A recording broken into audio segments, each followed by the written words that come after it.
gig at the iconic Dublin Castle pub in London could be the big break madness needed, but there was one problem: the Camden venue was known for booking country and western bands, not ska. Frontman Suggs and his group came up with a cunning plan to get on stage. Suggs says, "We decided to lie a little bit and say we were a country and western band, because the Dublin Castle was an Irish pub and that would make you more likely to get a gig. It was ridiculous. One of us even put a cowboy hat on to make it look more authentic. But when 7 teenagers started dancing around and playing ska, the Irish regulars were bemused. Getting our first gig was a real highlight, and it took off from there.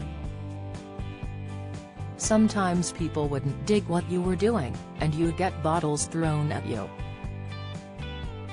The 61-year-old singer says, "Some of the acts that have come from shows such as X Factor wouldn't last 5 minutes in the pubs we used to play in."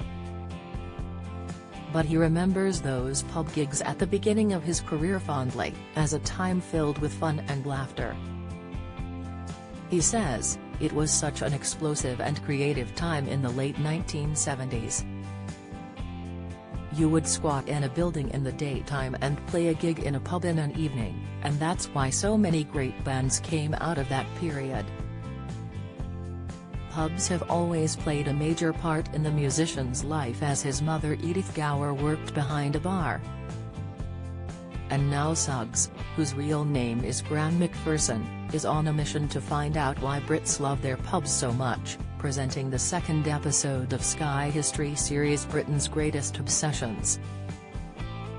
On Monday, viewers can see Suggs travel the country, digging into the history behind our beloved pubs, enjoying a pint or two along the way. Laughing, he says, "When I told my wife that I was going to be presenting a show about pubs, she replied, 'That's going to be a struggle for you, isn't it?' Doing the program was great fun. I was really pleased to be presenting it because pubs have always been a massive part of my life." He says, "My mum worked in pubs all her life, so I grew up in them, and like a lot of my generation I spent a lot of time waiting in a car outside pubs with a bottle of lemonade and a packet of crisps. They were the firmament of our culture. Everybody met down the local on a Sunday afternoon, people would go and sing and dance there and play darts. I met my first girlfriend in a pub and it's where the band started out playing. I wouldn't have had a career without them, I would have been a busker. Pubs have always been important to me."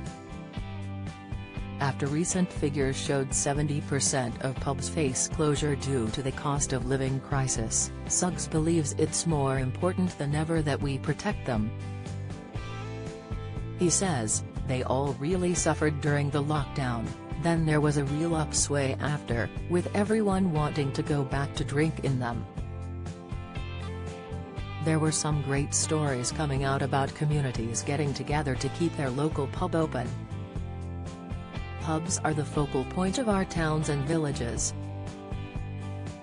Even if you're not a big drinker, you can go and find out what's going on locally. They're also crucial in helping to beat loneliness, as they are places where you can go and sit for a couple of hours to spend time talking to other people, so it's all utterly depressing what's going on with energy bills and the price of everything, putting some at risk of closing. They've been part of British culture for more than 1,000 years, they're not the same abroad, so hopefully they won't die out just yet. Anything we can do to promote pubs is great with me."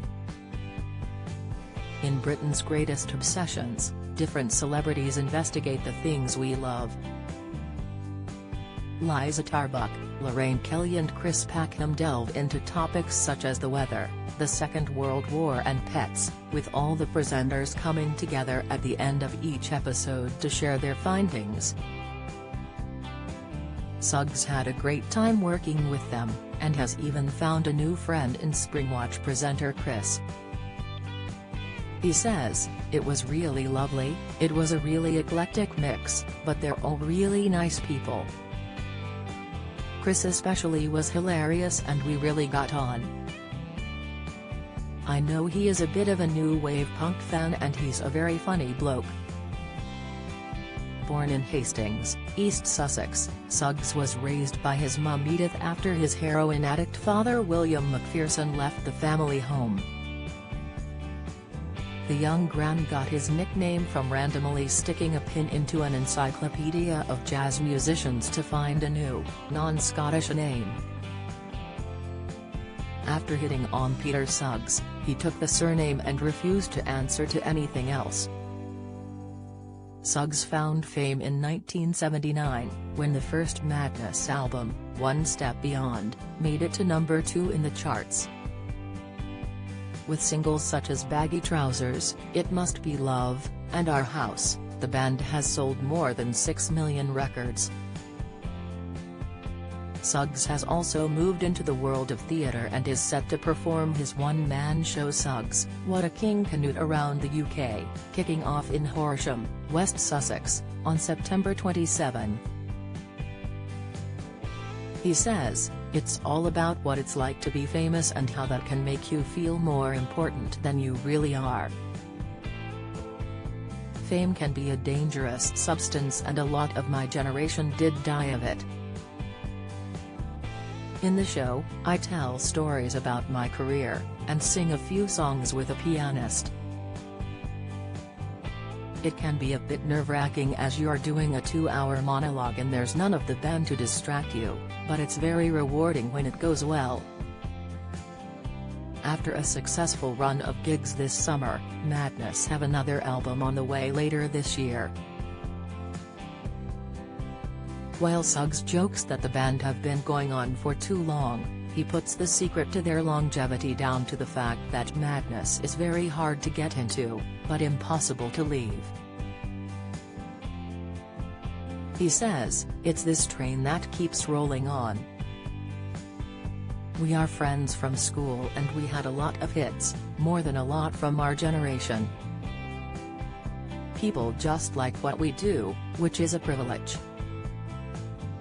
We have done so many festivals over the summer and we even get young people coming to see us. I don't know why. We get on with each other, and just really like what we do." Britain's Greatest Obsessions continues on Mondays at 9 p.m. on the Sky History Channel. Do you have a story to sell? Get in touch with us at webcelebs@mirror.co.uk or call us direct 0207 29 33 033.